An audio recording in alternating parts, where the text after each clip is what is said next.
Buenas tardes, everyone. Good evening. I am as excited to see you as you just showed some excitement for me. So I'm so happy to be here at Catalina High School with all of you. We have a really wonderful evening planned for you. We want to be able to listen to your concerns, that you have an opportunity to ask your questions directly to our elected officials, especially those that represent you in Congress. And many of you are here because your elected official representing you in Congress has not made himself available.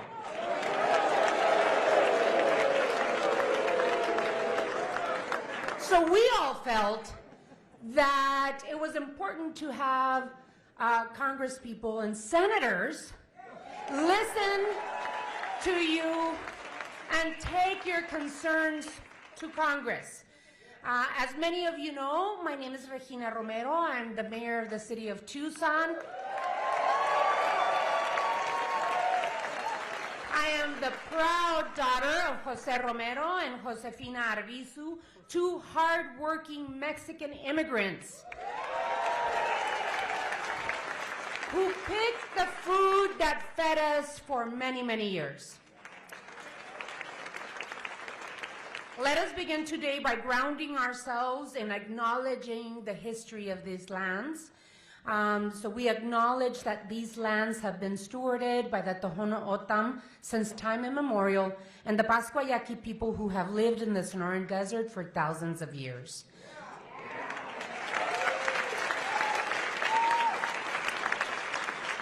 This is not a political event. This is a town hall. Our elected officials are here to listen and learn from you.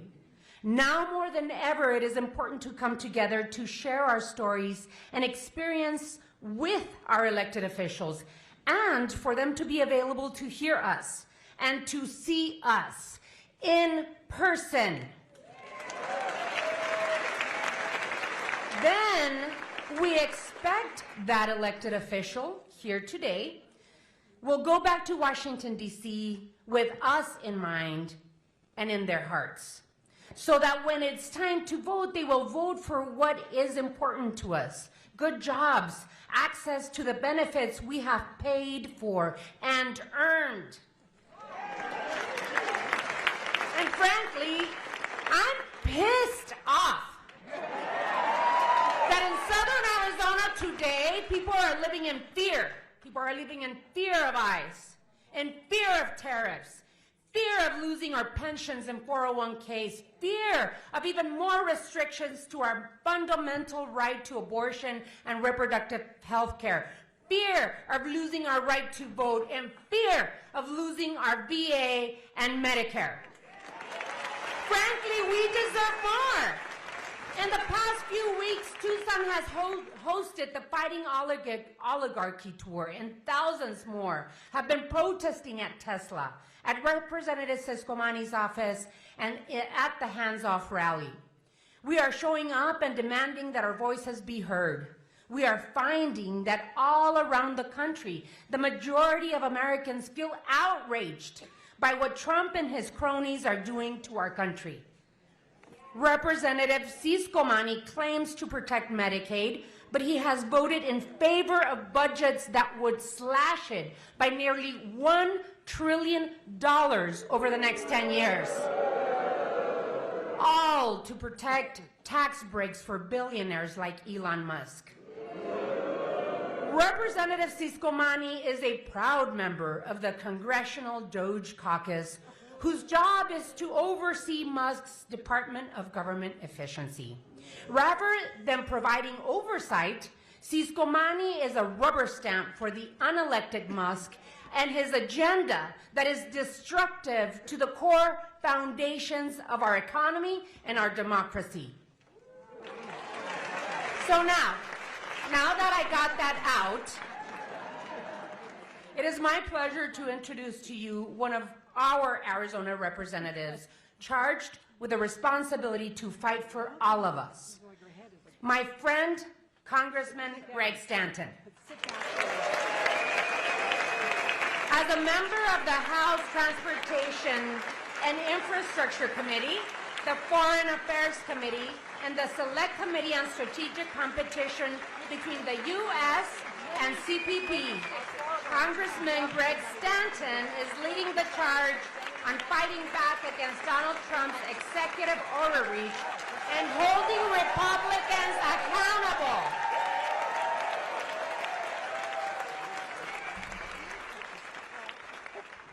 Congressman, would you like to say a couple of words? Why, yes, I would. And I'll be very brief because we have incredibly talented and powerful other panelists, including our friend Senator Booker, who's visiting us here in Arizona. Senator Kelly, who is kicking butt on the Senate for us in Arizona. One of the greatest Arizonans of all time, someone that we admire so much for her strength and courage, Gabby Giffords as well. This goes on and on. First, I just want to say, I know we're all thinking about him, but just thank God that Governor Shapiro and his family are okay after that horrific fire, arson. Apparently they made an arrest in that case, so that is very good news, and we pray for him and his family. Any political violence is just completely unacceptable in the United States and America. Okay, I'm here. The mayor was kind enough to invite me to come down to Tucson for this very important event. I just want to say this.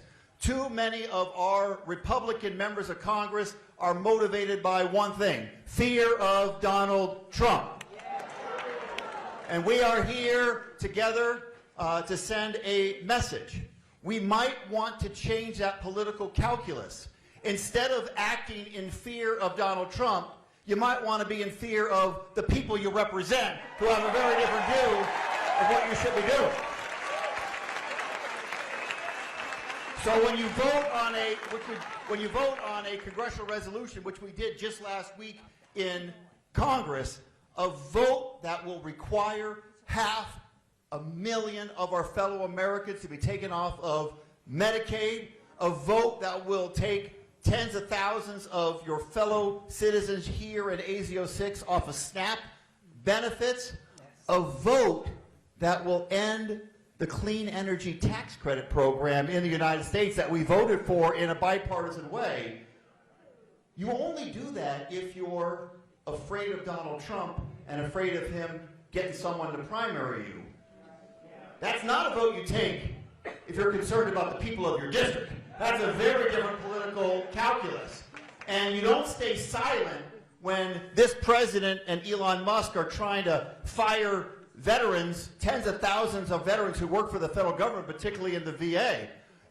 You don't stay silent on the attempt to dismantle the Department of Education or what they're doing to our Social Security Department, putting the future of Social Security at risk. It's not something that you do if you care about supporting Title I schools. We're in a Title I school right now for this very event.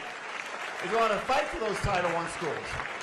It's not, you don't stay silent as the president engages in a tariff policy which represents the highest tax increases, peacetime tax increases in American history. Particularly, we're next door to Mexico right now. It's right just south of us. We need to become closer to Mexico as we're competing with China. Our tariff policy is taking our allies and making them closer to China. Totally unacceptable. So we want to change the political calculus. We want Congressman Ciscomani and Republicans around this country not to have their top motivating factor fear of Trump, but respecting the people that they represent. That's what this town hall is all about. That's right.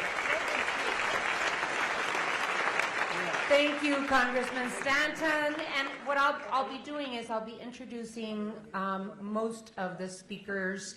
And then once they have a couple of opening remarks, just like Congressman Stanton did right now, then we'll get into the Q&A session, okay? So I am so privileged and honored to introduce to you someone that needs no introduction, former Congresswoman Gabby Giffords. Gabby is a leader who personifies courage. Gabby remains the youngest woman ever elected to the Arizona State Senate.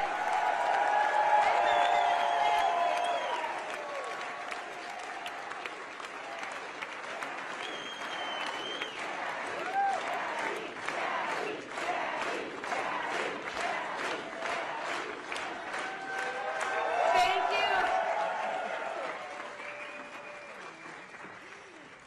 Gabby, would you like to say a few words?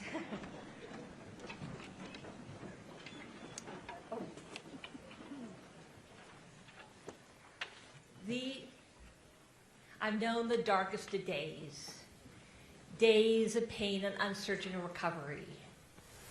But confronted by despair, I've summoned hope. Confronted by paralysis and aphasia, I responded with grit and determination. I put one foot in front of the other.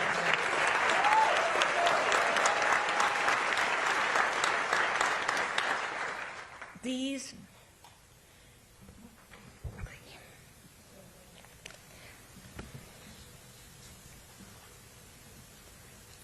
America needs all of us to speak out, even when you have to fight to find the words.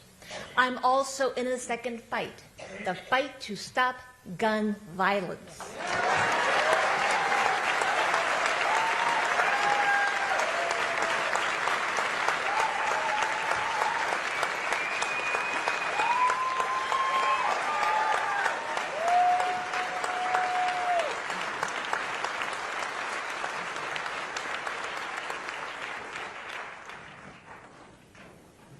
I'm also in a second fight to stop the gun violence. We are at a crossroads.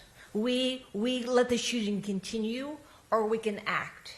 We can protect our families, our future. We can vote. We can be on the right side of history.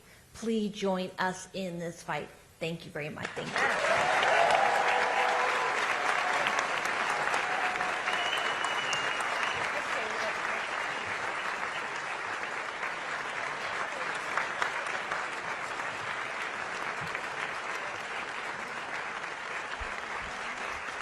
Thank you so much, Gabby, for being with us tonight.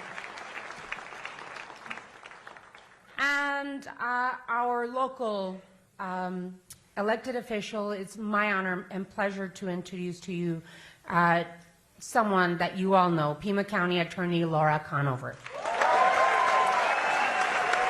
As Pima County Attorney, Laura Conover has taken on frosters, trying to take advantage of our seniors, partner to slash homicide and robbery rates, and work to address our national mental health crisis on the ground. She understands that public health goes hand in hand with public safety. Laura, would you like to say a couple of words? Thank you, Mayor. Good evening, Tucson. I love you, Old Pueblo. And I want to say what I want to share with Senator Booker is that if my mama were still here with us, all 4'8" and 84 pounds would be in the front row cheering for Senator Booker. Give him a warm welcome.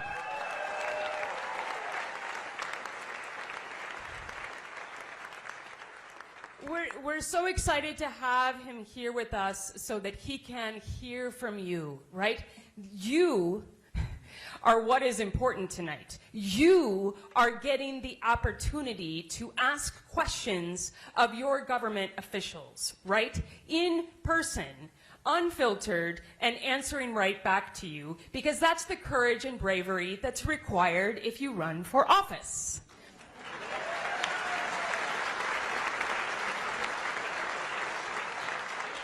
So in fact, Mama is here with me tonight. I am wearing her mustard seed, and I feel, yes, thank you. I feel like, there it is.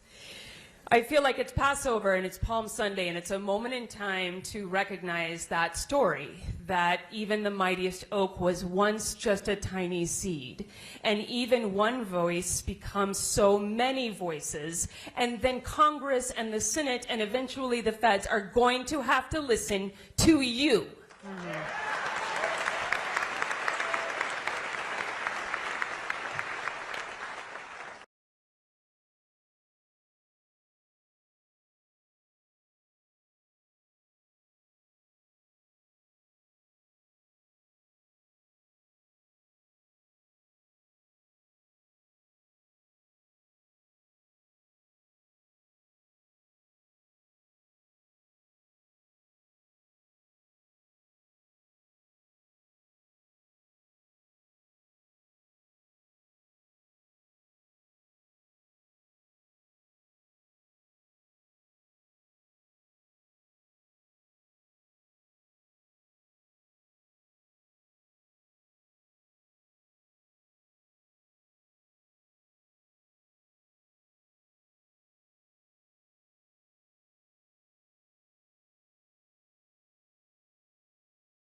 and hear your story, because that is what leadership is. And let me be clear, we fight for all Arizonans, regardless of political party or affiliation, because doing what's right shouldn't depend on who you voted for.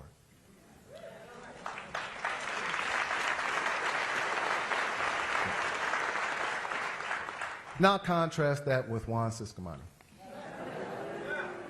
He talks like a moderate at home, but in Washington, he votes like a MAGA extremist. He voted against reproductive rights, against Medicare, against Arizona working families. And when it came time to face you, he phoned it in. Like he was ordering pizza, all right? Because he wasn't brave enough to face you, okay? But we're here. We're here to hear what you have to say. We're here to face you. We're here because we're all Americans, and we need to be all Americans together, because we're facing a threat that is not unique to any one party, to any one race. We are all Americans, and we believe in our country, and we believe it's worth enough to fight for.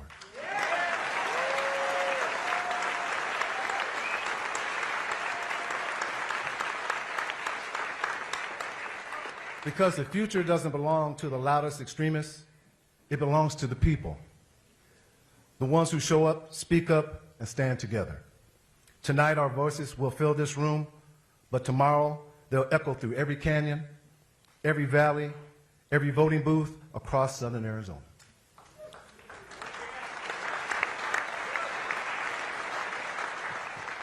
We are not just making noise, we're defending our way of life, for today and for the generations to come. So thank you, God bless you, and let's fight for America, because it's worth fighting.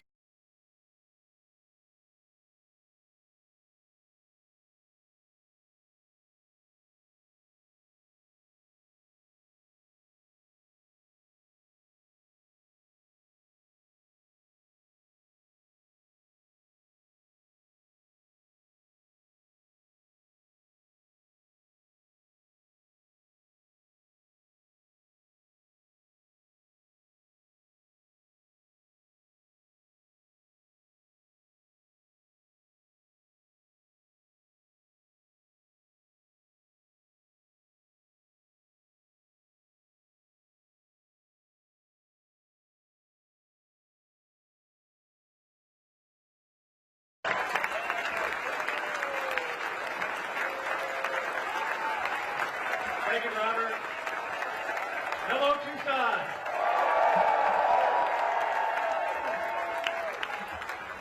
Robert's right. I did trade in that Tesla. There are some things I actually liked about that car.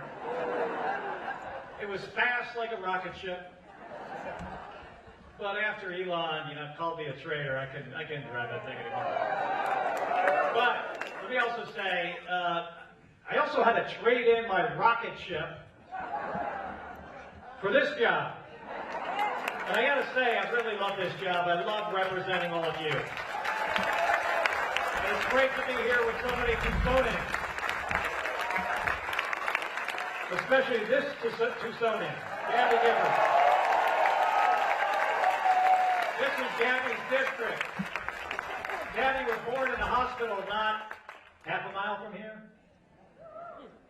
But it's great all of you guys are here, and to have the mayor here with us, to have Congressman Stanton, our great district attorney, Laura Conover, our new Democratic Party chair, Robert Branscombe,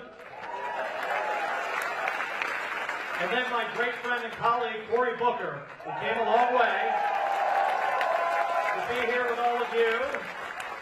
It's great to welcome him back to Tucson. And I'm eager to hear from everybody in this audience today about what is really on your mind. And I know there's a lot. And I also know this has been a very hard, how many days are we into this administration? It's like 80 or 90? It's not even 100. It's like 90 days of Donald Trump and Elon Musk. And it's one thing after the next. Now, we just got back from 2 weeks in Washington, while our Republican colleagues worked on their budget resolution. And a lot of you, how many people in here are represented by one Siscomani? It's about half. Well, let me tell you a little bit about their House budget proposal. This proposal would take health care coverage and food assistance away from millions of working parents, kids, seniors, people with disabilities. And it would target two of our most critical federally funded programs, Medicaid and SNAP. Now, SNAP is food assistance. When people lose SNAP, kids do not eat. 105,000 Medicaid beneficiaries are at risk of losing their health insurance in Arizona 6 alone. This district, 100,000 people could lose their health care coverage. And for what? It is so Donald Trump could give a big, giant tax cut to the wealthiest Americans. It is not there. Now let me tell you who's going to lose health care coverage. That's 36% of all children here in this district.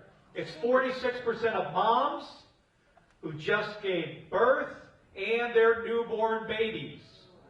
46%. It's 40% of working age adults with disabilities. 53% of people living in nursing homes. 17% of Medicare beneficiaries. How many people are here on Medicare? And 17% of adults between the age of 19 and 64 would lose their health care coverage in this district if Juan Siscomani and the president pass this legislation.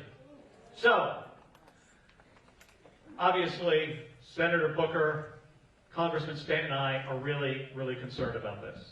This would be a giant slap in the face to the state of Arizona, and it hurts real people.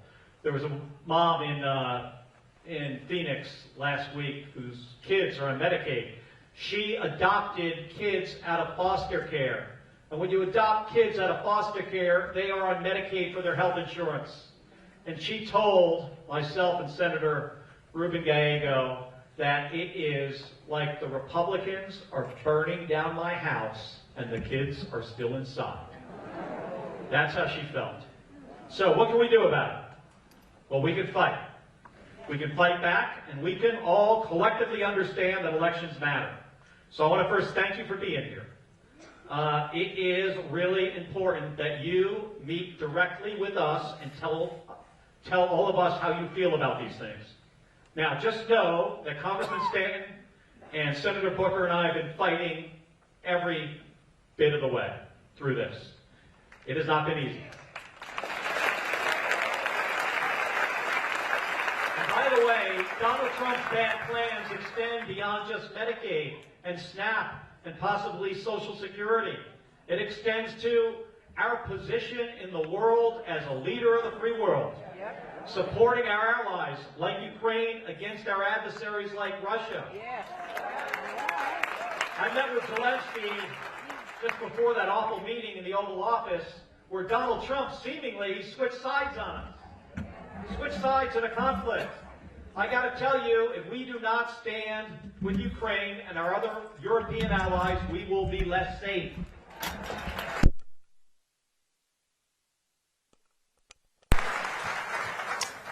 I was on the phone with Cindy McCain just yesterday. So Cindy McCain, John McCain's wife. Cindy heads the World Food Program. She was initially the ambassador. Now she is the head of the World Food Program.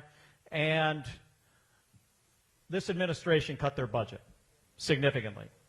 And I said to Cindy just the other day, I said, Cindy, are there going to be kids starving to death because of these cuts?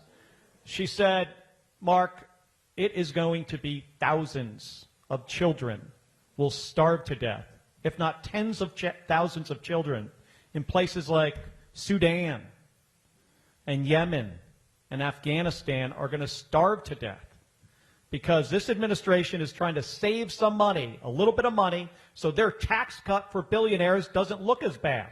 That's what this is all about. Now, Gabby extended, she fought really, really hard during the Obama administration for the Affordable Care Act.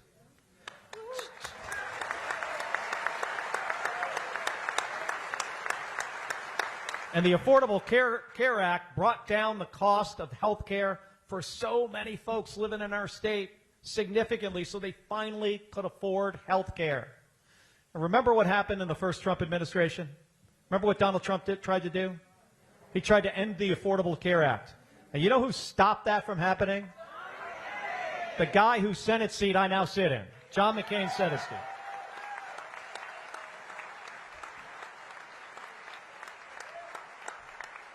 And the reason I bring that up is Republicans can stand up to Donald Trump. They can. And they have to. And that's why I need all of you to call on our congressman here in this district.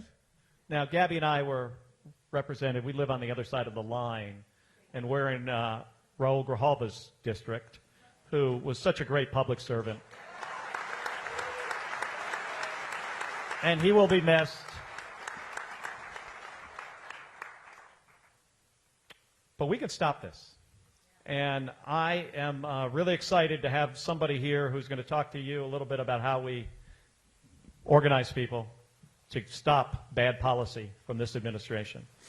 Whether it's tariffs, whether it's siding with our adversaries instead of our allies, whether it's cutting Medicaid to give big tax cuts to billionaires. Cory Booker knows how to get things done. I grew up in New Jersey. Cory Booker's from New Jersey. You probably saw Cory just the other day, last week, in fact, giving a 25-hour speech.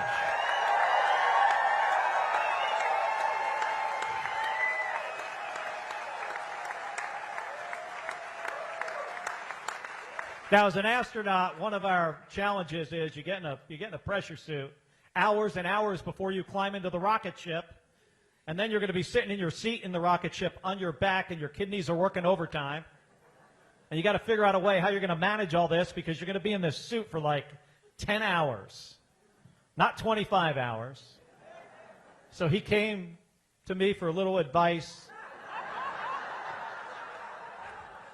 I really couldn't help him, because I said, Cory, this is 25 hours you're talking about, not just 10.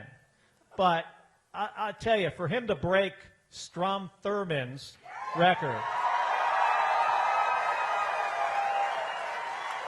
and I don't know if all of you are aware of this, but Strom Thurmond was filibustering the passage of the civil rights legislation, trying to stop that from happening. So it's only fitting that a guy who just stands up for all Americans all the time in such a powerful way is here with all of us tonight. So I want to welcome my great friend and Senate colleague, Cory Booker, to the stage. Thank you.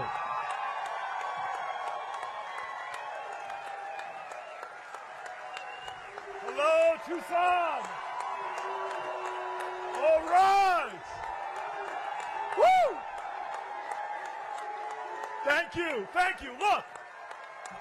Thank you very much. Thank you very much. The reality is we're here to center your voices, to center your stories.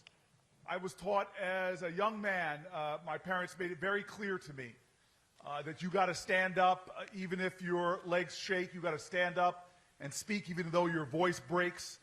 That in a nation that has always been founded and formed and shaped and bent by the American people, that we know that change doesn't necessarily come from Washington, but it always comes to Washington by the people who make it happen. And so I am blessed. My parents used to tell me, boy, don't you walk around this house like you hit a triple when I was growing up. Even my dad sent me off on a football scholarship. I went to graduate school, law school. My dad's like, you got more degrees in the month of July, but you ain't hot. Life ain't about the degrees you get, it's about the service you give. And so I want to shift as quickly as possible to you and us answering your questions. I do want to have a rebuttal, a couple things. First of all, Gabby Giffords is one of the most amazing heroes of my life.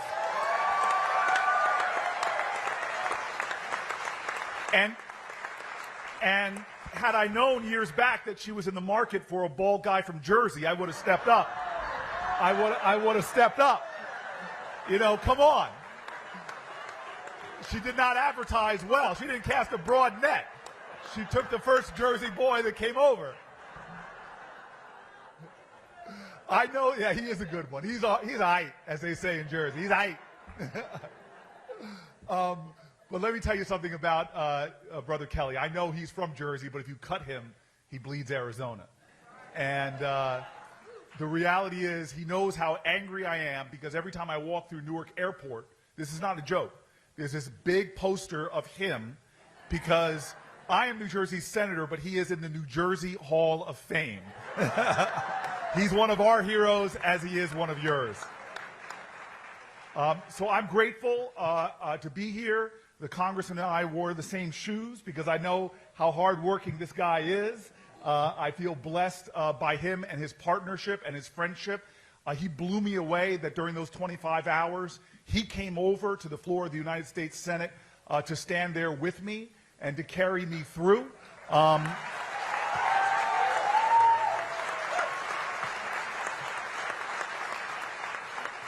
let me end by this, again, focusing back on you. I stood for 25 hours, but everybody in this room knows people like I do. Those people that work at a diner, we have a lot of 24-hour diners in Jersey that carry 2 8-hour shifts. And if they can get somebody to look after their kids, they sometimes take a third shift on their feet. We all go to hospitals, and we know that many of the people working there, these healthcare professionals, often doing the most unglamorous jobs, sometimes they're on their feet working a full shift. In the back here, we've got firefighters and police officers who are so kind. I know this mayor as a former mayor. As a former mayor, I know that many of them are held over. Many of them do long days on the job. They stand for more than 24 hours. Today is a time in America where we need to ask the question, who do we stand for? I'm so happy to see everybody here, but you all know there's a lot of folks on this Sunday that can't be here because they're working for their family, because they're struggling with a disability. We have to decide in this moral moment in America how we will stand. And I believe that I'm in a room full of not Democrats or Republicans, because this is not right or wrong. It's not right or left, excuse me, it's right or wrong. I'm in a room full of people who, first and foremost, love their families and are willing, as patriots, to stand for America. So let's get started.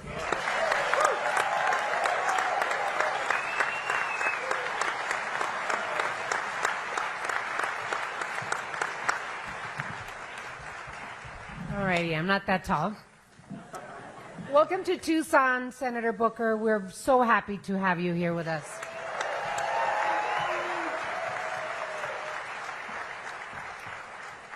So we're going to start with the Q&A. We're going to try and move quickly through the questions. I'm going to ask my colleagues on the stage if you definitely feel inclined to answer. We're going to try and keep it to a couple of you or 3 at the most to make sure that we make room for as many questions as possible. What we're going to do is that we have runners on the floor. Can I get... let's see. Let me see. All right, so we have runners with microphones. Okay. All right, we're going to do the storytellers first. I've been told. We have a couple of storytellers with us that will grab one of the mics. Let's see. Don't have the names. Let's see. Michael, do we? So I'm hearing George Beverly. George Beverly.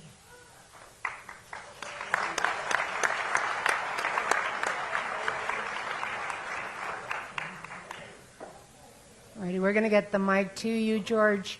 So we have a couple of storytellers today, and then we'll start with the Q&A.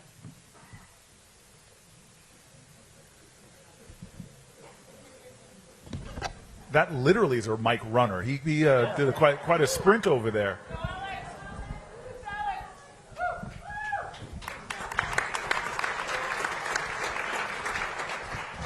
Hello, thank you for coming to Tucson. Really appreciate all of you guys taking the time. My name is George Beverly Jr. Hey, George, could you step out of the shadows? I can't. I mean, if I had that much hair, I'd want people to see it. They call me Black Man, that's all.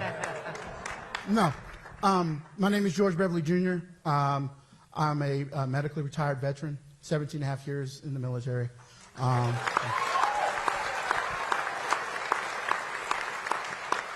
There's three things I want to talk about. One is DEI, the second one is the VA, and the third one is immigration. All this happened during my time in the service, and I love America. I grew up in Louisiana when David Duke ran for the governor. So racism, it plays a huge part in my life.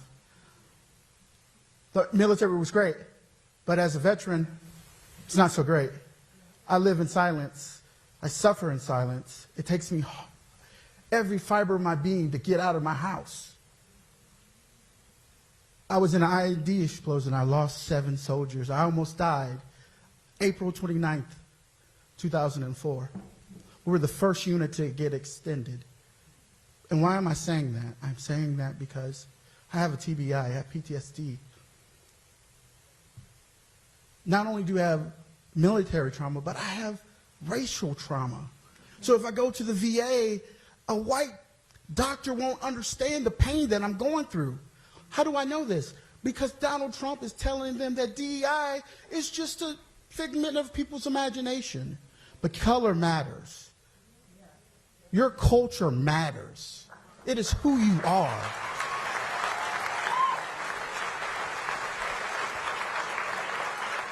So I'm seeking help for the VA, and I have not been able to seek help because I don't feel comfortable talking to a white psychiatrist because it doesn't do much. They can't empathize or sympathize, but they don't know what I go through. They don't walk in my shoes. I have a mixed family. My wife, my beautiful wife, she's half Mexican and Norwegian. Right? And so we have an array of family. So let me get to my point about the VA. The VA, I have family members who work for the VA and scared to death. Veteran, major. She was a major working for the Department of the VA, and she cannot fathom what she needs to do in order to keep her life going. And guess what? She hasn't even claimed her benefits yet. Now he's cutting people back from the benefits, and we have people that are suffering right now who can't get any medical help because the VAs they haven't been approved. I'll move on to immigration, and that'll be my last thing, and I appreciate your time for allowing me to speak. Immigration, the second time my unit deployed, I was rear detachment commander, and I had a soldier, he was in my section, and his name was Specialist Mendoza.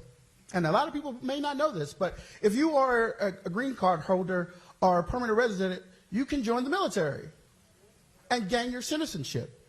But guess what happened to him? It was at the end of his 4 years, and he said, Sergeant Beverly, I'm afraid. I'm about to get out of the Army, and I don't have my citizenship. So I had to go to Luxembourg, to the consulate, to help this man get his citizenship. I don't know the details of it, but we can't just talk about immigration within our walls, but we have to talk about immigration within our military. He's trying to get rid of the LGBT community. He's trying to get rid of black people in the military. So DEI is important, the VA is important, and immigration is important. So I thank you for your time.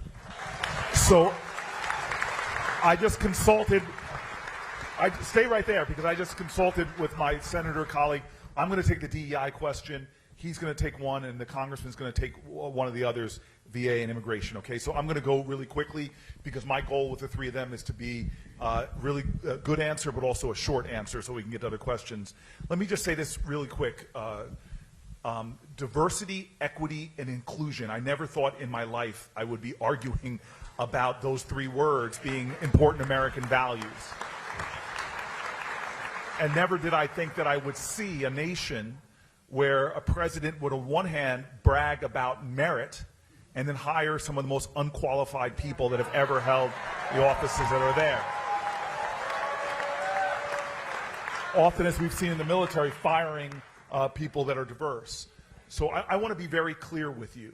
Our history matters, and what this president is trying to do, which is trying to homogenize, Disneyify, whitewash, erase our history, cheapens the American story and the strength of who we are.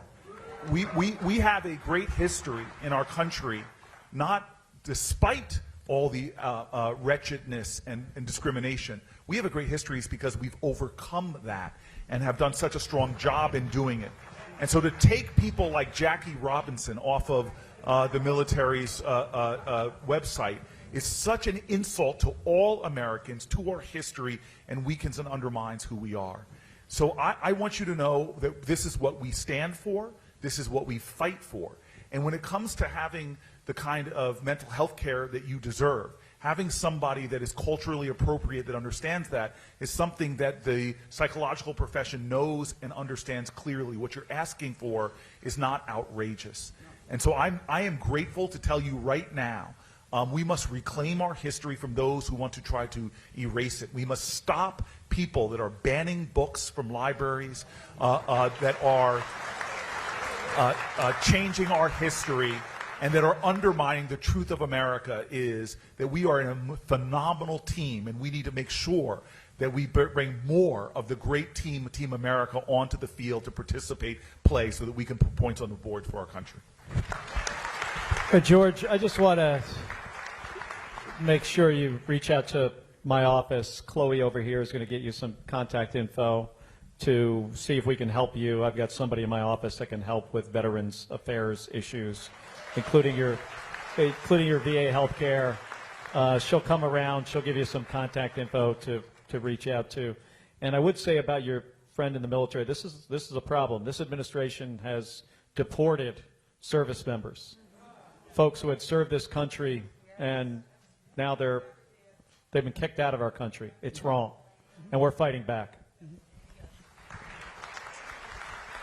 The only thing I'll add to that is, George, first I'll thank you for your service, of course, and in addition to what the senator just said about Jackie Robinson in Arizona, it has been so offensive that the Defense Department took down from their website the pages about the Navajo Code Talkers and Ira Hayes and Lori Piestewa and our Native American warriors that have fought so bravely for this country. Right, and as you have pointed out, what they're doing to try to kick out diverse members of our military, our trans women and men who are fighting for the military, willing to risk their lives for our fellow Americans, deserve to stay in the military. That's a step in the wrong direction. And on the immigration issue, as Senator Kelly just said, it is so frustrating that our Republican friends want to talk about border security, and we all agree there needs to be appropriate border security, but there also needs to be pathways for people to come to the United States so we can grow our economy and have the strongest economy on planet Earth. But the other side has gone so far anti-immigrant that they won't even fight so that we can ensure that our people who have served us in the military, risked their lives, have a chance to stay and have a path to citizenship here in the United States. In fact, they vote against every possible new path. The only pathway that's been proposed that I can tell is the gold card by Trump, which he wants. You pay $5 million to get a pathway. It is totally self-defeating that we have allowed ourselves to be so far one way that these Republicans won't even have any policies that will move us in a stronger economic direction for our country. George, thank you for your service. Thank you. We have one additional storyteller, will be Silvia Gonzalez Andres.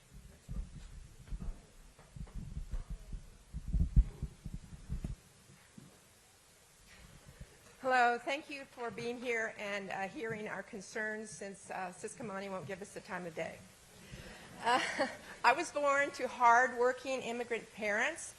I'm a Mexican-American citizen.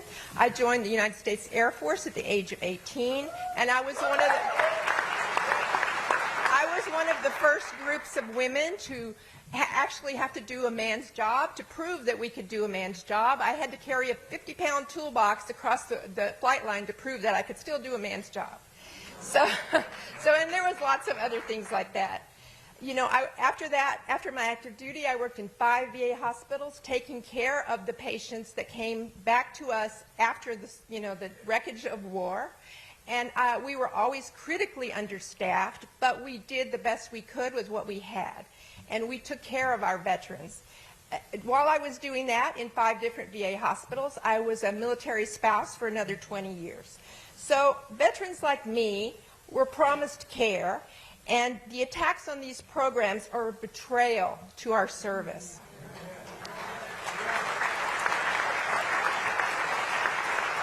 And speaking of deported veterans, I was just at a retreat talking to these deported veterans and hearing their stories and hearing the horrific conditions that they have had to live to and go back to countries that they never lived in. So it's a real problem. But the savings that I had had for being my entire life working and saving, that money is evaporating just for the sake of market manipulation for wealthy people to make more money. Yeah. The American dream is what I was told and what I believed. But, you know, it's really hard to live with this reality that the American dream is not for people like me. I was told that if I worked hard and I assimilated, I could succeed. But is it just for the rich, or is it not for people like me?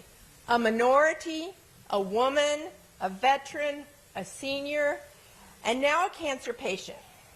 What are we going to do to protect the services that I worked for, that I thought was my entitled work that I had put in Social Security and Medicare? Is the cruelty the point, or for people like me? Thank you. I'm sorry. I'm just a little emotional.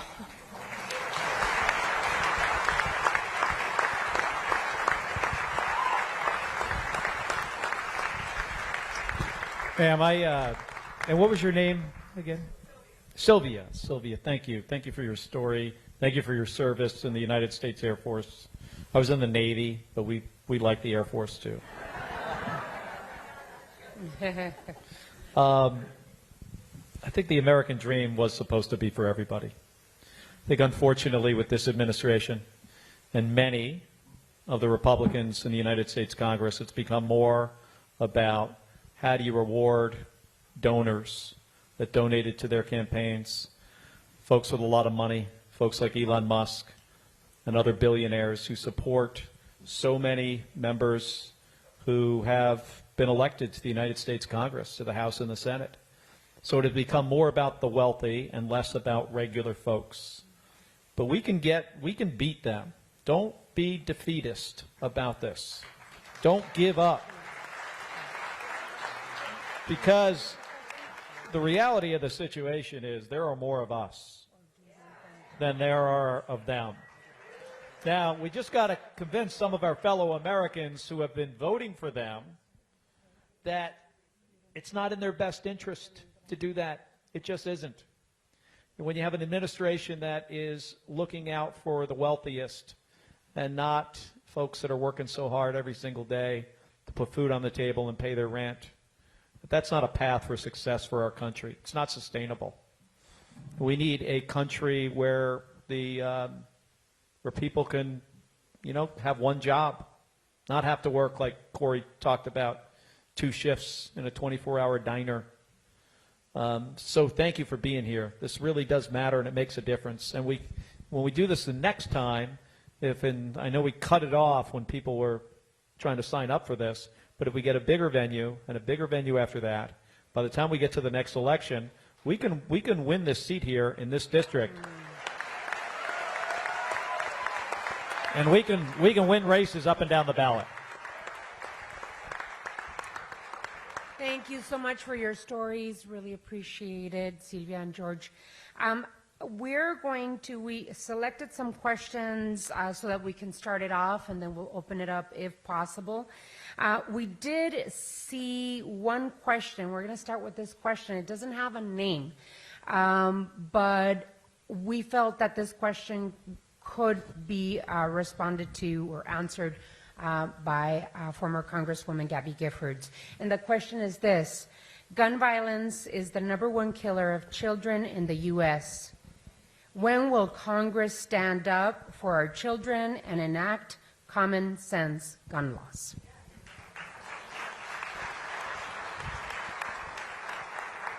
Be a leader, set an example.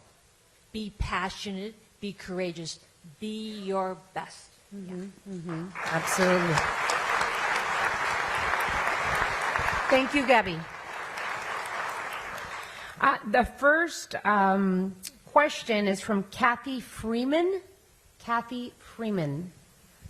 Just get up and, okay? We're taking the microphone your way. If you want to, Kathy, we can take your question so you can read it, or you can start us off. Yeah, I would be glad to read it. Remind me what I said. Okay. What are you doing to protect my daughter's Medicaid, please? There's families out here that are terrified, absolutely terrified, and I would just love to know your plan. Any one of you. Before you answer, the next question is from Rebecca Wells, and I'll take this. Just raise your hand, and we'll take this to you. All right, go ahead. I guess I could jump in first. What is being proposed right now through the budget resolution is tragically the largest proposed cut to Medicaid in the program's history. And it will result in tens of millions of Americans losing their coverage, losing the ability to see their primary care physician. We know it will inevitably result in many healthcare facilities shutting down, particularly in rural communities across America. Here in Arizona, at a minimum, over 500,000 of our fellow Arizonans would lose healthcare coverage. First thing we got to do, that's devastating information, obviously. First thing, we got to let America know this is happening. America has to believe that this is real. It is what exactly is going across Congress right now. And no matter how many times moderate Republicans like to go on television and say, we're not voting on Medicaid cuts. Hell yeah, you are. That's exactly what we did vote on just this past week with the budget resolution.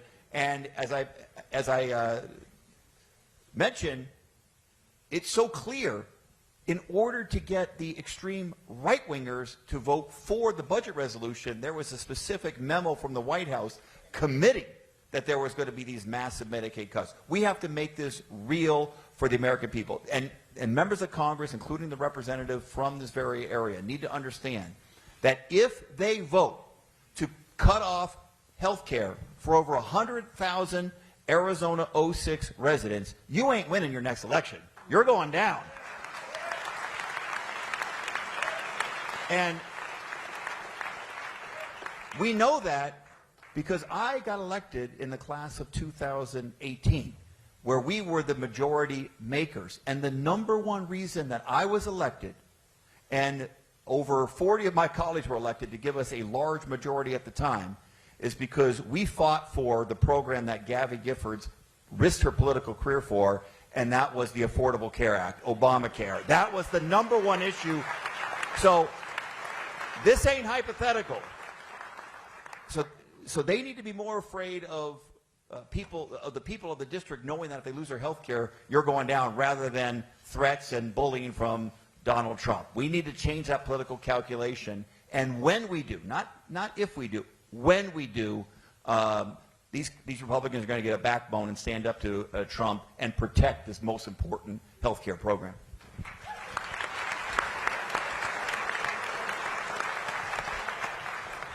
And we think one of the best things that you can do is make sure that you're submitting your concerns to your representative in Congress. They have to have a form, email, you can call. It's important that you voice your concern to your elected representative. Our next question. Hello, I'm Rebecca Wells. Thank you guys for coming. I am curious. I'm looking for practical advice. I'm disabled. My husband is also can't work and is applying for disability. I'm on Medicaid. He's on Medicaid. I'm on Medicare. My kids are on Medicaid.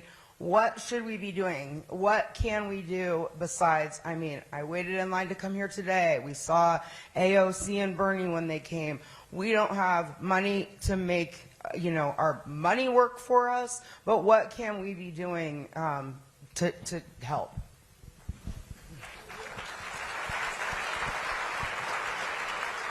So first of all, thank you for your courage. I get very moved when folks who are being directly impacted by the threatening actions of this president and this Congress don't just come to say, hey, this is happening to me, but they ask that powerful question, what can I do? What can I do? I'm ready to fight. I'm ready to work. I want to hear your pragmatic suggestions. And so I want to just tell you the reality we have right now. We have a Congress where there are enough votes on the Republican side to pass the greatest attack on health care of our lifetimes. And they're doing that, as a congressman said. We know their bill. We know it instructs a specific committee to cut $880 billion, and the only place to do that really is Medicaid or Medicare. So we know the threat. This is what I have learned all my life. Every moment that is like this, when you're talking about health care, to me, it is the very character of our country. I still don't think we're living up to who we are as the wealthiest nation in the world that still has people every year going bankrupt because they can't afford their medical bills. But instead of going forward to figuring out how we can expand access to care, this is that threat to pull it away. This is indeed, as I said earlier, a moral moment. Now, at other moral moments in America, they didn't wait on Congress. I know we didn't get suffrage in this nation because a bunch of men on the Senate floor put their hands in and said, okay, fellas, let's give women the right to vote. Ready, break. Trust me, as was mentioned earlier, we didn't get civil rights in this nation because Strom Thurmond came to the Senate floor one day and said, I've seen the light. Let those Negro people have the right to vote. All of that change, including the 2017 profound vote of Susan Collins, Lisa Murkowski, and a man from Arizona named John McCain. I would love to tell you, love to be able to tell you that somehow it was my eloquence and persuasiveness that convinced John McCain to change his mind and vote against that. It was not. It was the American people. And so we have 3 House members that are Republicans that have to change their mind. Just 3. I believe one of them has to be in this district right here.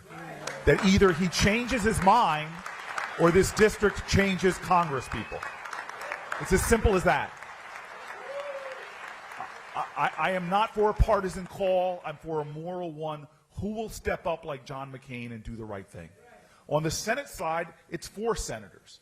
It's a little bit of a higher bar, but we've already seen some cracks in that. When this horrific Trump tariffs that he's doing, 4 Republicans stepped forward with us to stop them from putting tariffs on Canada. Unfortunately, it went nowhere in the House. And so when you ask me what to do, this is the time for us to put inordinate pressure in all kind of peaceful, nonviolent ways, call to the moral conscience of the very people that have your health care, have our health care systems in their hands. And one of them is in this district. One of them, I think, is in New Jersey as well. We have to show once again, like every generation has, that the power of the people is greater than the people in power.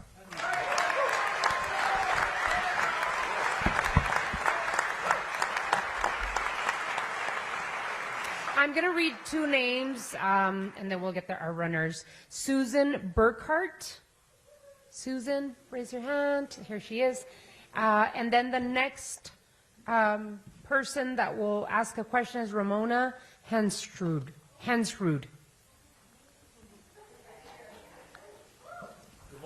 cheering section. Ramona. Ramona, we might run you for Congress. You So obviously Susan roll and then deep over Ramona. Okay, I'm not sure I need a microphone. All my coworkers say I'm a very loud talker, so I'll try not to talk too loud. I was a government worker in Michigan, and now more than 20 years in Arizona. I've been a civil servant for years. I'm eligible to start, if I take early Social Security, it'll be next year. I'm about to retire and take a part-time job anyway because I feel my job, I can't say what it is, but it's very stressful, and I feel like if Social Security is going away, I'm not going to keep doing what I'm doing now until I die. But my daughter here is about to get her master's degree in social work. She's 23. I'm worried. I'm worried about Social Security, just basically that there's more going out than there is, coming in. And I would just like an honest answer, not just, a talking point of we have to save Social Security. Is it viable? Can Social Security actually last, or do we need to be talking about coming up, with a new plan? Is she going to lose all her money if she puts into Social Security?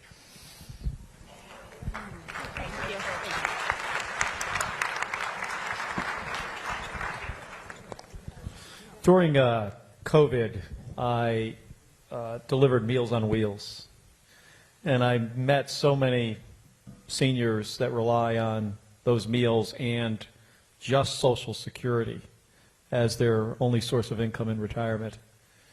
And to think that we've got the second most powerful person in the government right now, Elon Musk, calling Social Security a Ponzi scheme, it does really worry me, and I am concerned. I don't think it's out of the question that this administration could launch an assault on Social Security. They're talking about Medicaid, Medicare as well. So I would say it's not out of the question.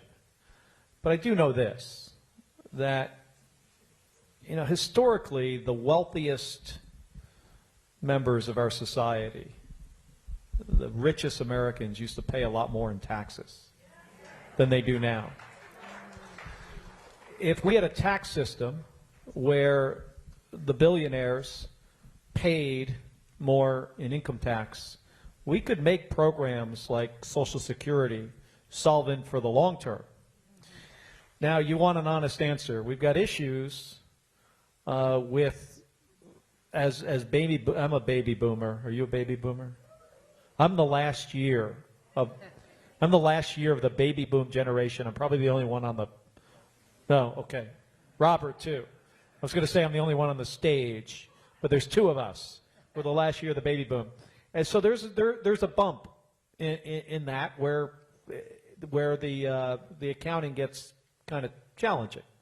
But if we required the richest Americans to pay a little bit more, billionaires could still be billionaires, and they can pay their fair share.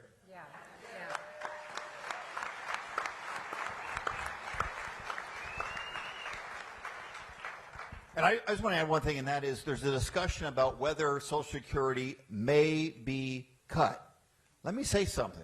Right now, they are closing Social Security offices all across the United States of America. They are firing, illegally in my opinion, that's going to be tested in court, but they are firing a huge percentage of people working in Social Security, public servants like yourself who committed their lives to this system. They're cutting off the number of customer service people that will take questions over the phone, requiring that people show up in person to receive benefits, or if they need to change their bank accounts, they're going to make it as difficult as possible for people to receive these earned benefits. If that ain't a cut, I don't know what is.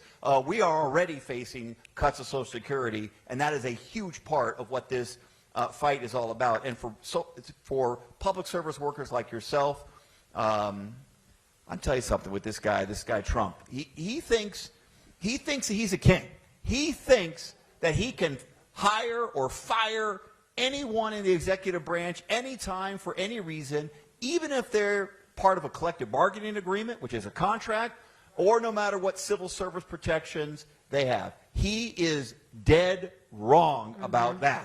Our government workers have certain protections for a reason. They're going to be respected, and that's part of what there's 160 plus lawsuits going on right now because of this presidential overreach, because this guy wants to be an authoritarian or a king. We're winning almost all of them when there are court decisions. But the protection of our government workers who have committed their lives to public service, that could have been making more money doing other things, at least they have civil service protections or a collective bargaining agreement. That is a fight worth having.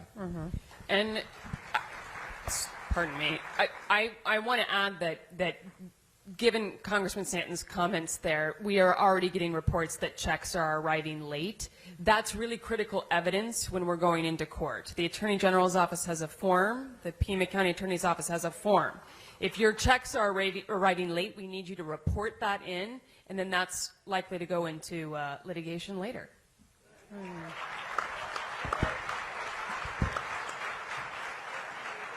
So before Ramona asks her question, Ramona, we're all waiting to hear your question. I'd like to invite Mike Close. If you could raise your hand. There you go. You're the next, what is it, questioner? You're the next questioner. Okay, hi. I do live in the 6th District. And a few of us had a very extraordinary opportunity to go to Washington, D.C. just a few days ago. And we were in Siscomani's office. And we got to speak to his chief of staff. And we mentioned the same kinds of concerns. We all had the same concerns about Medicaid and the cuts to Medicaid.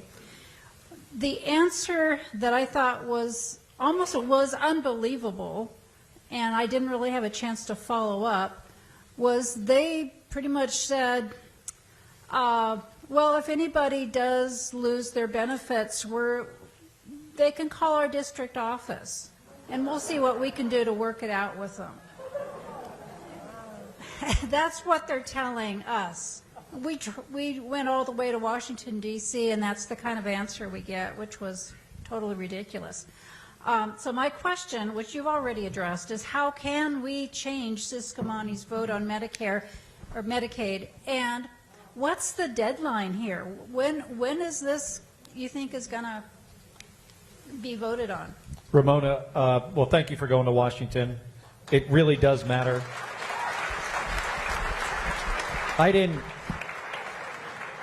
I first learned how much advocacy like what you're doing, going to Washington, when Gabby was in Congress, and I'd see her there sometimes, happen to be there on a Monday morning. She'd walk in and she would say, what are people calling about? What are they coming into the office to talk to all of you about, or to see her about? What are the issues that they care about right now? It really does have an impact. And even though you might not have gotten a good answer from them, and I think that answer really sucks, I mean, it's really a horrible answer. I mean, once you get kicked off, they're going to listen to you, and they're not going to be able to get you back on if Elon Musk. The problem we face here in Arizona, if they just take the federal match from 90% to 80%, then the expansion population gets kicked off automatically, and that's upwards of about 390,000 people will lose their Medicaid, their health insurance, just by a little bit of a cut. So I don't think they're being very transparent with you about how risky this is of actually happening. And to give you a timeline when this could happen, well, the Senate's not back into session for 3 weeks. They've got to work out the details. I would say in the next 2 months or so, we're likely to have votes again on the real budget, not the resolution, but the real plan. And the plan, the resolution instructs that committee, Energy and Commerce in the House, to find $880 billion worth of cuts. The only place they can find that amount from is Medicaid, Medicare, or both. What they're talking about is cutting Medicaid.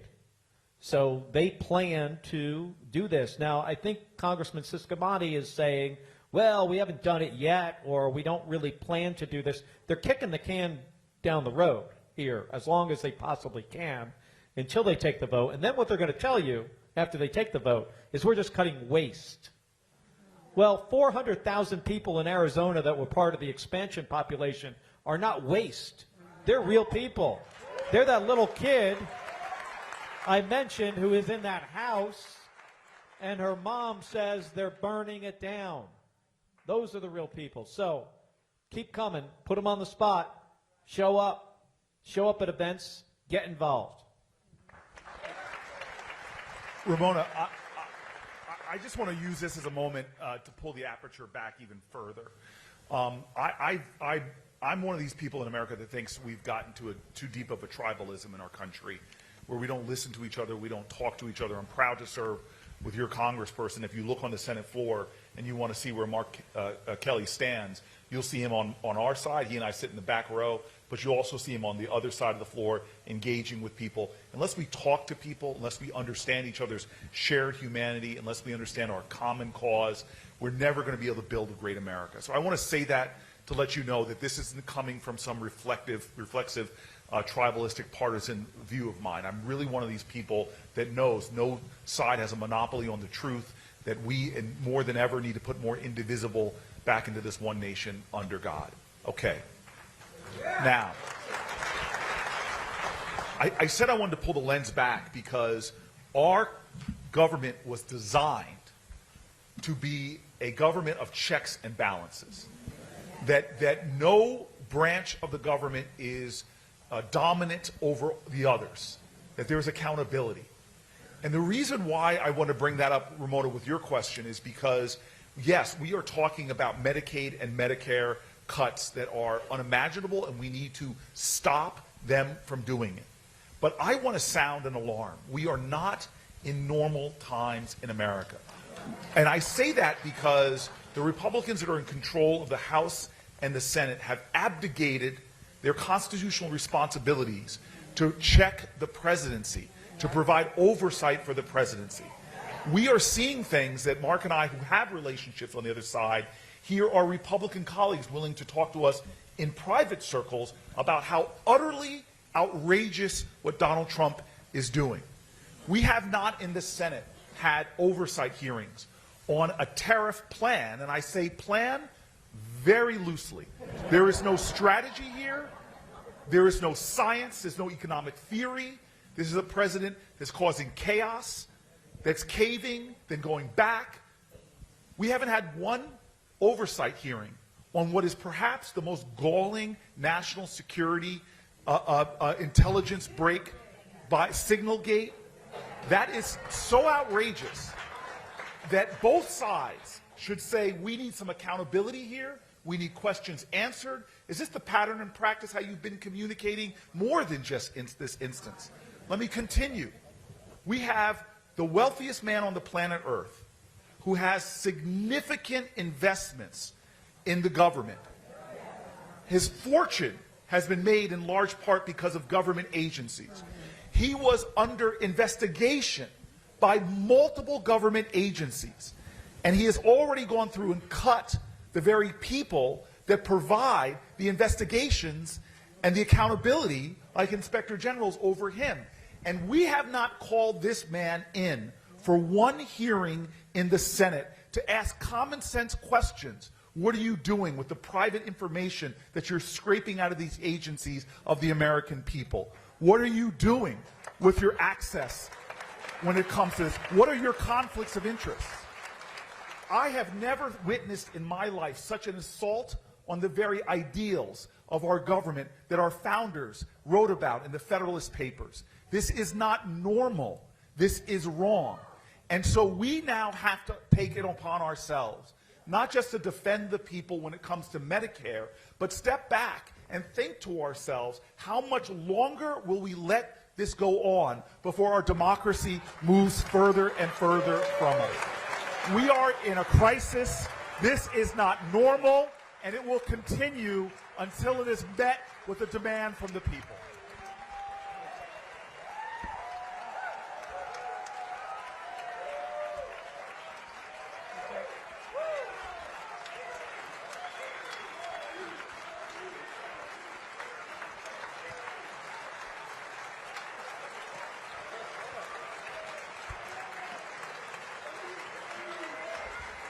Thank you. Thank you, Senator. Thank you all. Congressman. By the way, it's always funny to me when I'm at a grocery store, I'm sure you have the same experience, and someone says to me, hey, I'm coming to Washington. I hope I have time to come to your office and talk to you. I'm like, well, sure, but I'm sitting right here in the vegetable aisle. Talk to me right now. I'm right here. Let's go get a cup of coffee. Come to my district office. You shouldn't have to come to Washington, D.C. to have a conversation with your Congress member. You can do it right here in your own hometown. But real point I want to make in this, you know, these Republicans, their silence is deafening on so many issues. Here in Tucson, you have one of the great research universities in the United States of America right down the street. And this president has unilaterally and illegally cut research money because he wants to bully these universities, cancer research and other. This is why the United States is the best at basic science in the world. We're the leaders in these areas because of these great universities. If you represent AZ06 and you're not willing to defend the University of Arizona, what are you doing? Yes.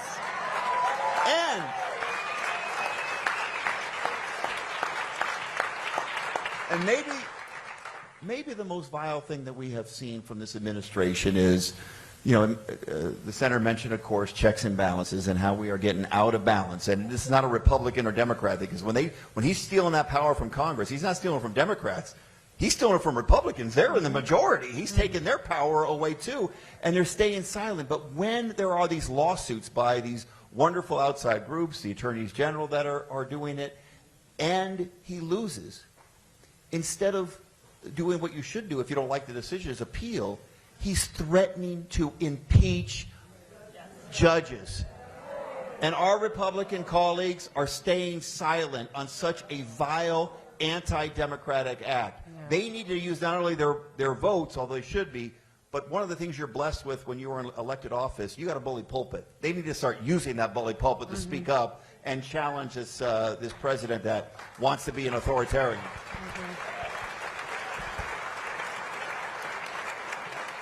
So we have Mike Close asking his question next, if we can get him a mic. And before you ask your question, Mike, we're going to call up Victoria Watson. Go ahead. Oh, go ahead. Okay. This is kind of repeating what some other people have said, but you know, we go to the Tesla protests and we come to these events. I even went to D.C. for the hands-off. It just doesn't seem like enough. I mean, you're pissed, I'm pissed, we're all pissed, and we come here and we talk, but there doesn't seem to be anything really meaningful that we can do, you know? Well, Mike, thank you especially for going to the Tesla protest.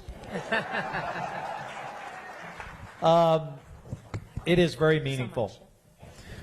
When the president and Republican members of Congress see these protests popping up all over the country, they know that they're heading down the wrong path.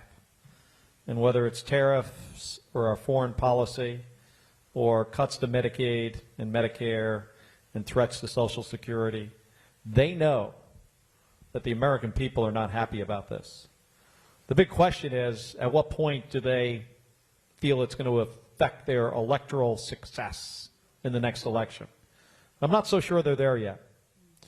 Now, the president he built a base of support that in some ways I think is kind of unprecedented with the support of the Republican Party, the base of the Republican Party behind one guy.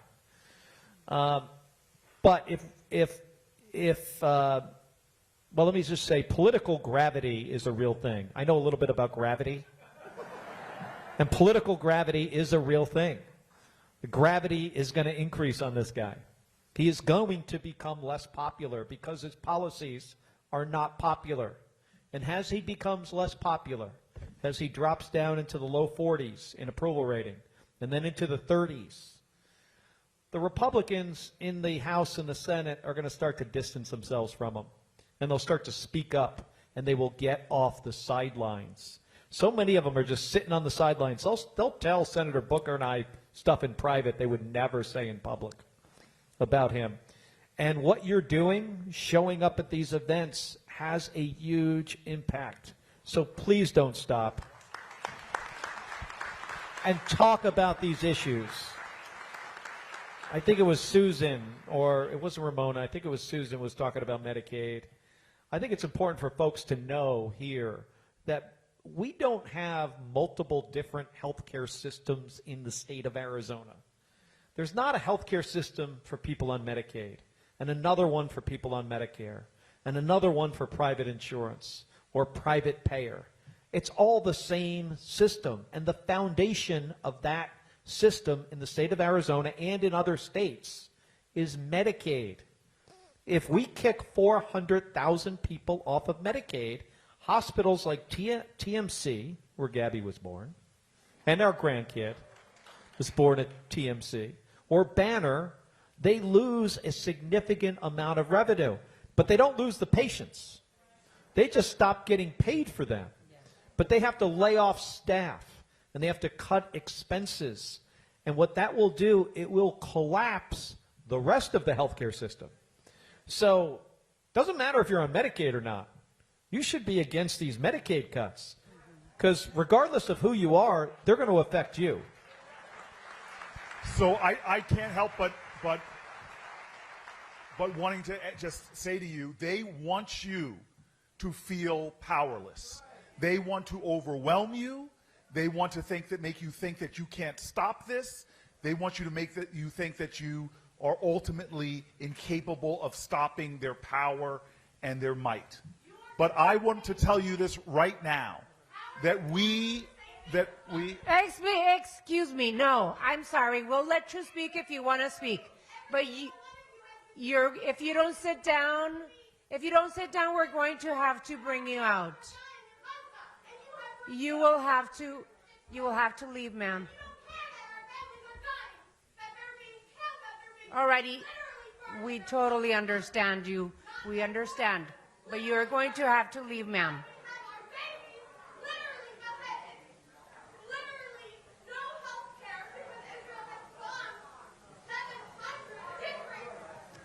You made your point, ma'am. You made your point. You're going to have to leave. You are going to have to leave. You made your point, ma'am.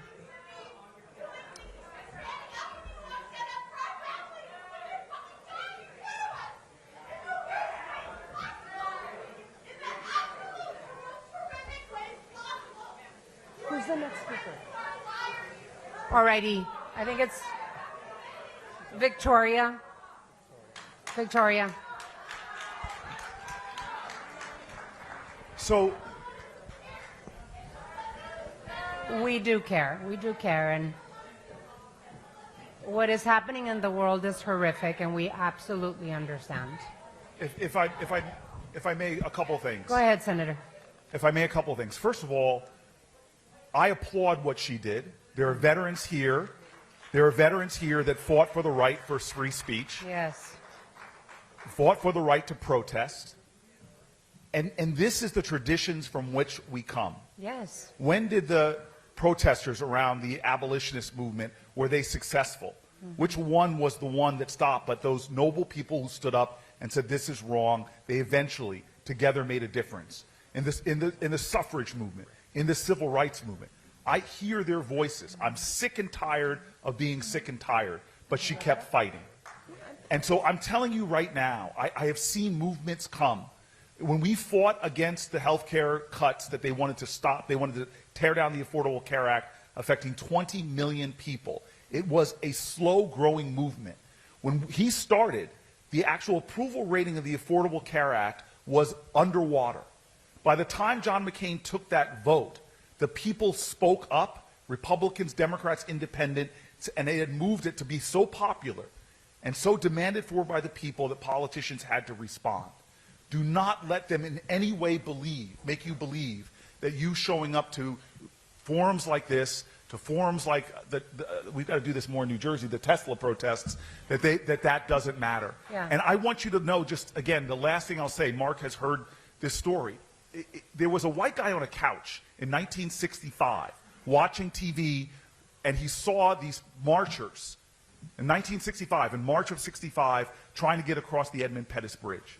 And he was so upset about what was going on after seeing them brutally beaten for Bloody Sunday that this guy thought he was going to go to Alabama, but he's a lawyer, he had a law firm, he couldn't afford to do it, and sat back on the couch. But then he decided, I'm not going to let my inability to do everything to undermine my determination to do something. This is 65, years before the 1968 Fair Housing Act. He started deciding that I'm going to work more pro bono work with the Fair Housing Council of Northern New Jersey. And he started getting pretty good with helping them take black families denied housing in large areas of the wealthy, affluent suburbs of New Jersey, representing them, sending white couples behind them. When they were told the house was sold, the black couple would leave, and the white couple would come and find out it was still for sale. They exposed it, they brought public attention, and the like. And finally in 68, the law was passed, and now he was on the right side of the law. But let me tell you something. One of the families he represented in a very dramatic way, they were denied housing. White couple found the house was still for sale. They put a bid on the house for the black family. On the day of the closing, the white family didn't show up. The black father did, and a volunteer lawyer, the real estate agent, saw that he was caught in this and stood up so angry that this guy exposed what he was doing. He punched the lawyer in the face and sigged the dog on the black man. Well, the black man fought off the Doberman Pinscher. There was a lot of violence in the area, but they left. They wrote letters back and forth. The media found out. The owners of the house were so embarrassed, they sold the house to the black family, and they moved into the town, first black family ever to integrate this large area of northern New Jersey. And then 43 years later, the baby in that family goes to be America's fourth black person ever elected to the United States Senate, me. And so I am here because one person on a couch during a moral moment didn't just sit there, he got up and did something. Do not underestimate every single day, no person standing up for a cause of justice is ever doing anything in vain. That's right. It makes more of a difference than you realize. That's right.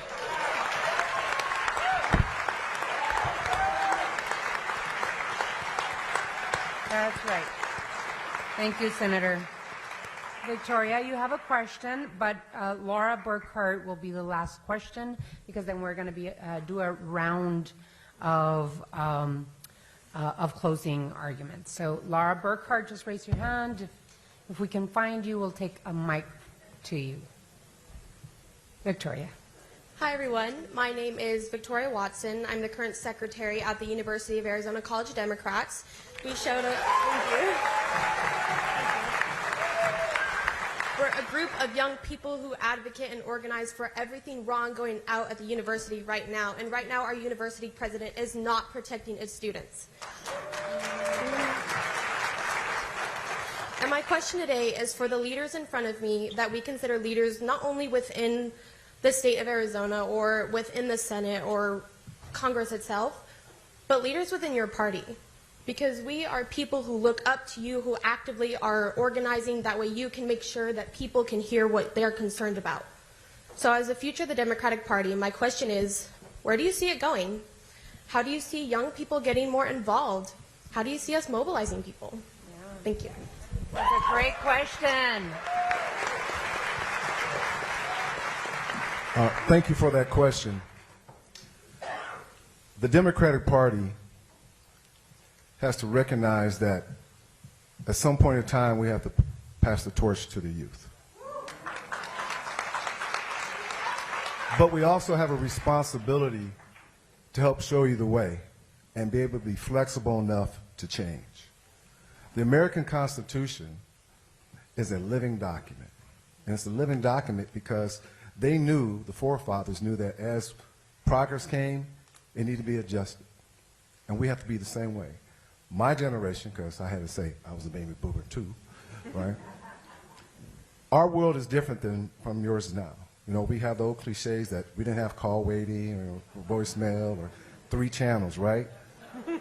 Sorry, I just had to put it out there. Just had to put it out there. But we have to recognize that you come from a different place in the world. And we care about that. My father, my mother, they came from a different place. My mother, she was born in Tennessee. She walked to school while white kids spit on her and threw rocks. My father served in the United States Air Force in Vietnam, Purple Heart winner. He couldn't stay in the same barracks or same hotel when he was on TDY. I didn't have to experience that. And now you don't have to experience that because of what they did to get us to this point. And so the Democratic Party has to listen to you, but we have to help guide you. And so both sides have to say, hey, we're going to invest in each other. Now, your responsibility as a youth is to stand up and have your voice heard. Don't sit back, stand up, because that's what they did in the past. Just like this young lady did here. We can agree or disagree with her, but she stood up. So stand up for what you believe in, make your voice heard. Okay.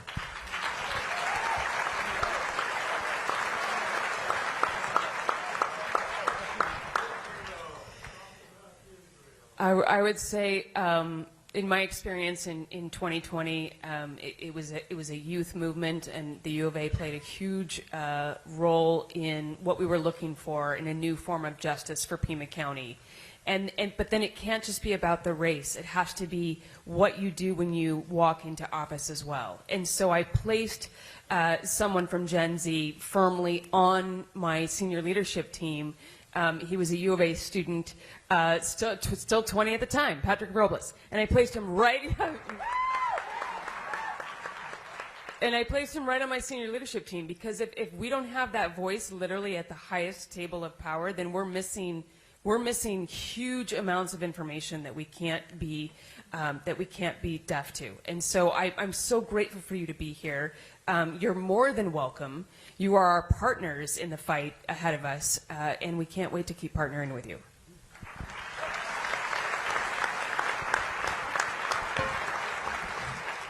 And you're already leading, Victoria. By showing up, you're already doing tons of important work. There's going to be tons of campaigns happening. I'm serious.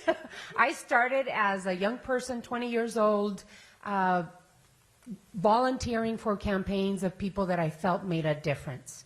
So get involved, show up, and you're already doing it. So thank you for everything that you're doing. We have one more question, Laura. Laura, I believe Burkhart? Yeah. Hi. Thank you for taking the time to answer this. My name is Laura Burkhart. My mom was the one who spoke before. I just got a full-time job as a school social worker.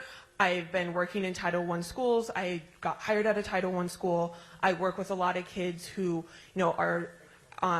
have ADHD, are in low income, and so my question about the Department of Education, I'm just really worried about it in general, specifically funding and enforcement for Title I schools, like the funding, as well for the Individuals with Disabilities Education Act.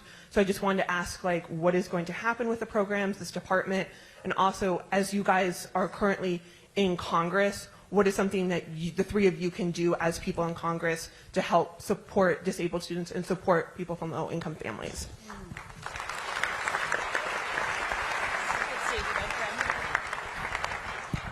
First off, thank you for your career in public education, particularly support our special needs students. My sister, Maria, my younger sister, 32 years as a special education teacher in the Cartwright district in Maryville in the Phoenix area. Special ed teachers are a special group of people, so we owe you a huge debt of gratitude.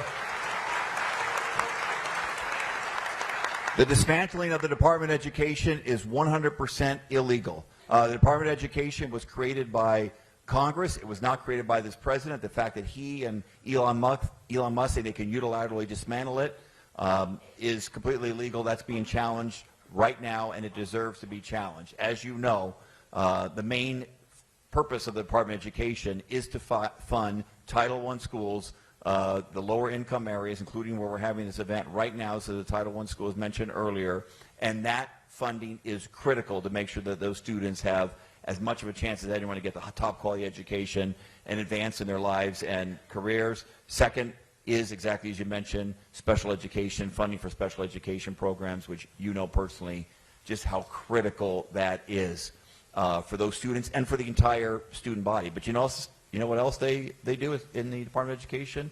Pell Grants. to give so many students an opportunity, often first-time college goer people's family, and of course, the University of Arizona and ASU, which happens to be in my district, don't boo. And NAU, of course, how many students get that opportunity to attend college because of the Pell Grant program, and this idea that somehow you can grant that money, you can dismantle the Department of Education and grant that money to the states. We know exactly what that means. Number one, it means a massive, under the best of circumstances, a massive cut to our support for public education. And in Arizona, if we give that money to Tom Horn, that means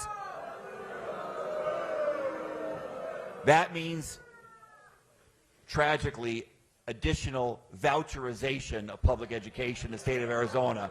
We ain't going there, and that's why, number one, we're going to win this lawsuit because this is totally illegal what is happening, and we're going to make this. If they try to do this, if the Republicans won't stand up and push back on this particular issue, they dismantled USAID, they're trying to dismantle Social Security, but if they dismantle the Department of Education, they're going to pay a massive political price. The American people will not put up with that, and that is one of the key elements of our fight. Mayor, I know we're running late on time. What really frustrates me right now is to see this administration targeting many of our most vulnerable Americans, and the way they're going after, first violating the due process rights of immigrants. It's disappearing people off the side of the streets. Yes. And let me tell you something. Anton Scalia said this, that if you are in the United States, citizen or not, you have a right to due process.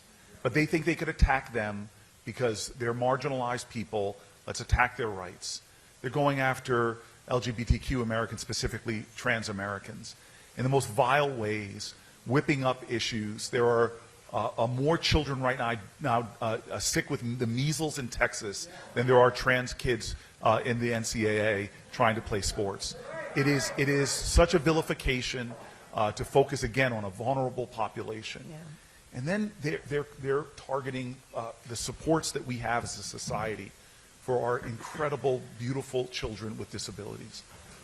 And to me, we are a society that, just like I said with healthcare, we have not done our societal responsibility to support the public education of K-12 kids with disabilities. We have not stepped up and done what we should do already. And now they're threatening these funds. Frederick Douglass said this clearly.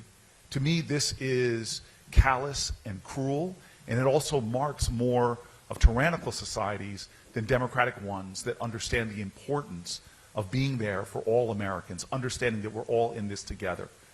I will tell you right now, the biggest poverty I'm worried about, and I've been fighting against child poverty, which I think is a moral obscenity. That's why I was proud to stand with some of my colleagues and get the expanded tax credit that cut the child poverty rate in half in our country, that showed once and for all that child poverty in America is not an inevitability, it is a policy choice. Yep. As Mark said so clearly, way back in the Obama days, the tax rates on the wealthiest Americans were a lot higher, and it was one of the times that the wealthiest Americans did the best. Stock market doubled during the 8 years of him. But poverty that I'm most worried about in this country is a poverty of empathy. Yeah. Is our inability to see each other, to understand each other's needs, to understand that families that have children with disabilities, they are our brothers and our sisters, and in many ways, they are a part of who we are. So I want to end just with this. In my last town hall in New Jersey, there was a young man named Joseph. This is why I love the power of social media. This video on our platforms has been seen millions of times. His mother came in to speak for him and said at the end of her remarks about her son with autism that he has terrible anxiety in front of people, but he insisted on coming to this town hall, and he had something he wanted to read. His voice shook and was halting, but the strength in his words, demanding that we protect the programs in Medicare and Medicaid that support his efforts to live independently. He spoke so strongly. We now have to understand that we have an obligation to speak up, to stand up, to rise up, to lift up the voices of our brothers and sisters, to make sure that no president with a cabinet full of billionaires and an out-of-control richest man in the world like Elon Musk, that these are not the folks that their callous and craven cuts to programs for everyday Americans are successful. We now have to show again and again and again that in this democracy we won't tolerate it and exercise our power to stop it. The way we stop this is not by condemning people, it's by beginning to expand their empathy by telling these stories to more people. Not just the people that we agree with, but calling to the conscience of our neighbors to say, enough is enough. Because this room is full, other rallies have been full, but we're still not at that tipping point yet. We need to get more Arizonans, more New Jerseyans to say, this is the United States of America. We say we the people, not just some people, but all the people in our country deserve the rights to life, liberty, and the pursuit of happiness. That's right. Well, Cory, so perfectly said. I think we should leave it there. Thank you so much, everybody, for coming. I just want to say one more thing. Next year, we celebrate 250 years as a nation. We have a choice to make here with which path we go down. But I do believe, like I think my fellow senator from New Jersey and Congressman Stanton and our district attorney Laura Conover and Robert Brascom and Gabby Giffords, that we can get back on the right path here. If we fight, we win. So thank you, everybody, for being here tonight. Thank you, and a big round of applause. Thank you, everyone. to Thank our you. Thank you.